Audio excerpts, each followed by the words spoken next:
समय बीता।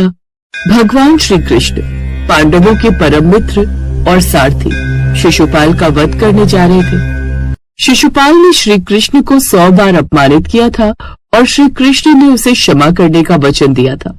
लेकिन जब शिशुपाल ने अपनी सीमाएं पार कर दी तो श्री कृष्ण को अपना सुदर्शन चक्र उठाना पड़ा।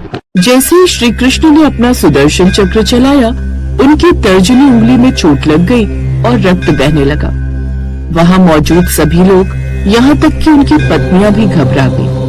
कोई कपड़ा लाने दौड़ा, कोई औषधि। लेकिन इसी बीच द्रौपदी, जो उस समय वहां मौजूद थी, उसने बिना एक पल भी सोचे अपनी कीमती साड़ी का एक टुकड़ा फाड़ दिया और श्री कृष्ण की उंगली पर बांध दिया। कितना रक्त बह रहा है, यह देखकर श्री कृष्ण भावुक हो गए। फिर उन्होंने एक मधुर मुस्कान के साथ कहा, हे सखी द्रौपदी, तुमने आज मेरे इस घाव को अपने प्रेम के धागे से भर दिया है।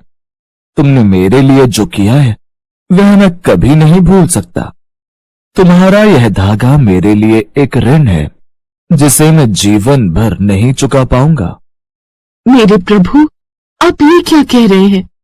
आपका घाव देखकर मैं कैसे शांत रह सकती थी? यह तो मेरा कर्तव्य था, इसमें ऋण कैसा? आप तो मेरे सबसे प्रिय मित्र, मेरे भाई से भी बढ़कर हैं।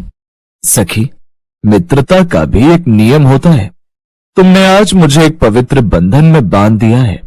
तुमने मुझे भाई के रूप में स्वीकार कर मेरी रक्षा का संकल्प लिया है। मैं तुम्हें वचन देता हूं कि जब भी तुम्हें मेरी आवश्यकता होगी, मैं तुम्हारा यह ऋण अवश्य चुकाऊंगा। मुझे आपके वचन पर पूरा विश्वास है मेरे कृष्ण। आप हमेशा मेरे साथ हैं। यही मेरे लिए सबसे बड़ा वरदान है। द्रौपदी के मन में ये बात बैठ गई थी कि श्री कृष्ण ने उनकी रक्षा का संकल्प लिया है। इस घटना के बाद कई वर्ष बीत गए। पांडव और कौरवों के बीच संघर्ष और भी गहरा हो गया था।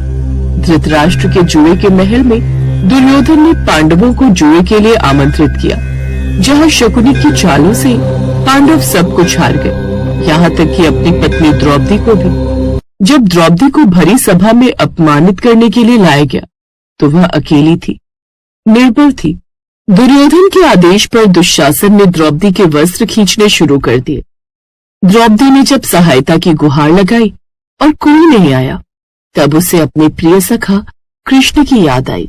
तो उसने दोनों हाथ ऊपर उठाकर आंखों में आंसू लिए अपने कृष्ण को पुकारा, हे द्वारकाधीश, हे कृष्ण, कहाँ हो तुम? कहाँ हो तुम मेरे सखा? मुझे बचाने वाला कोई नहीं। मेरे